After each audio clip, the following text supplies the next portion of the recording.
acara ini adalah membangun spirit 212 di Monas. Dan apa yang menjadi harapan kami, spirit 212 di Monas akan kita implementasikan di Solo. Hanya yang disayangkan, teman-teman dari aparat itu sudah membuat razia-razia sejak subuh. Kamu itu sebenarnya paham agama tidak sih? Kalau memang Anda itu paham agama, kenapa Anda tidak bisa mencermati atau dengerin pakai pikiran sehat atau kuping yang normal gitu loh? Jangan seenak-enaknya sendiri. Demokrasi di negara kita dan masukan-masukan yang disampaikan kepada saya dalam demo itu juga menjadi catatan besar dalam rangka memperbaiki yang kurang yang ada di negara kita. Yang paling penting, jangan sampai demo merusak fasilitas umum, anarkis, dan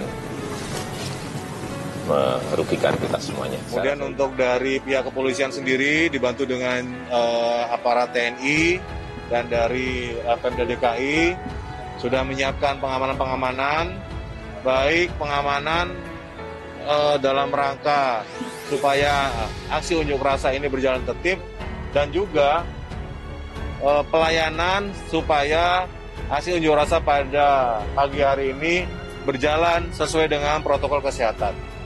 Itulah sebabnya maka baik di titik kumpul maupun di lokasi ini teman-teman bisa melihat ada posko-posko kemanusiaan.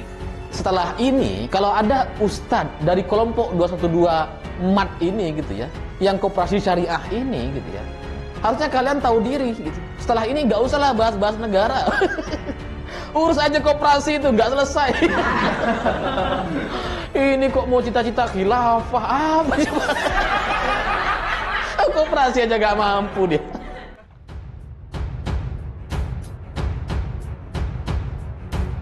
PA212 dan FPI gelar demo akbar siang ini, polisi terjunkan 3.790 personil pengamanan. Sejumlah organisasi masyarakat termasuk Persaudaraan Alumni dan Front Persaudaraan Islam bakal menggelar demonstrasi di kawasan Istana Merdeka Jakarta. Polda Metro Jaya mengerahkan 3.790 personil untuk pengamanan pendemo yang rencananya berlangsung mulai siang hari ini. Berdasarkan surat pemberitahuan, selain PA212 dan FPI, ormas dan organisasi kemasyarakatan yang terlibat dalam demonstrasi tersebut, diantaranya Gerakan Nasional Pembela Rakyat, Ikatan Keluarga Batak Universitas Indonesia, dan Aliansi Rakyat Menggugat. Orgam Bang Japar, Cuklak, FMS, GBN, dan KPIB juga ikut dalam aksi ini. Polisi memprediksi jumlah massa diperkirakan mencapai 750 orang. Aksi unjuk rasa ini disebut bakal dimulai pada pukul 13.00 WIB. Selain pengamanan, polisi juga bakal menerapkan rekayasa lalu lintas. Tujuannya, unjuk rasa tak mengganggu para pengendara. Beberapa ruas jalan akan dialihkan antara lain. Arus lalu lintas dari arah HI menuju Jalan Merdeka Barat dialihkan ke Jalan Kebon Sirih. Kendaraan dari arah Kebon Sirih menuju Patung Kuda diluruskan ke arah Tugu Tani. Selanjutnya, arus lalu lintas di Jalan Ridwan Rais menuju Jalan Medan Merdeka Selatan diluruskan ke Jalan Medan Merdeka Timur. Kemudian kendaraan dari arah Jalan Hayam Wuruk menuju Jalan Majapahit atau Jalan Merdeka Utara dialihkan ke Jalan Juanda atau ke Jalan Suryo Pranoto.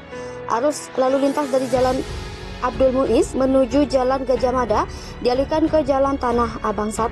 Lalu Jalan Veteran 1, 2, 3 akan ditutup serta Jalan Medan Merdeka Timur menuju Jalan Medan Merdeka Utara dialihkan ke Jalan Perwira. Reuni 212 propaganda singkirkan Ahok. Dugaan penistaan agama yang dilakukan oleh Basuki Cahayapurnama, mantan Gubernur DKI Jakarta yang saat itu sedang menjabat, cukup membuat huru-hara dan stabilitas politik bergetar. Dalam video resmi Pemprov DKI Jakarta, Ahok meminta warga tidak khawatir dengan kebijakan yang akan ditempuh pemerintahannya jika tidak terpilih kembali. Namun ia menyisipkan ayat 51 Surat Al-Maidah, rupanya kalimat yang dia kirimkan kontroversial. Semua media online bernama Media NKRI menyebarkan video melalui media sosial. Kemudian, pada 2 Desember 2016, ribuan orang yang dikoordinir oleh berbagai ormas Islam mulai berdemonstrasi. Mereka tidak hanya dari Jakarta, ibu kota, tetapi juga dari daerah lain di Indonesia. Kekuatan perkasa itu bersatu untuk menuntut penjaraan Ahok. Hadir pula Presiden Joko Widodo dan Wakil Menteri Yusuf Kala melakukan sholat Jumat bersama peserta lainnya. Kapolri Tito Karnavian yang saat itu menjabat Kapolri juga menghidupkan kembali aksi tersebut.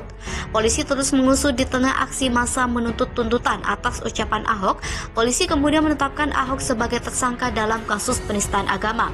Menko Polhukam saat itu Wiranto menanggapi rencana reuni akbar Himpunan Alumni 212 pada 2 Desember di Monas. Wiranto tidak hanya menghafal prasyarat untuk melakukan tindakan, tetapi juga mengkomunikasikan keberadaan tindakan yang dilakukan. Wiranto menegaskan warga boleh berdemonstrasi selama tidak mengganggu ketertiban umum. Said Akil juga menjelaskan mengapa 212 tidak disebut sebagai gerakan Islam. Salah satunya Pilkada DKI Jakarta yang digelar dalam 2 bagian. Persaingan berlangsung sengit dengan panggung yang dihiasi gelombang demonstrasi besar-besaran dan pemenjaraan petahana Basuki Cahayapurnama alias Ahok. Sejumlah pengamat menilai Pilkada DKI Jakarta memiliki rasa pilpres. Susilo Bambang Yudhoyono dari kubu Agus Silviana, Megawati Soekarno Putri dari kubu Ahok Jarot dan Prabowo Subianto dari Anies Sandi. Banyak yang menganggap Pilkada DKI Jakarta menjadi sebagai pertarungan antara 3 pemimpin partai.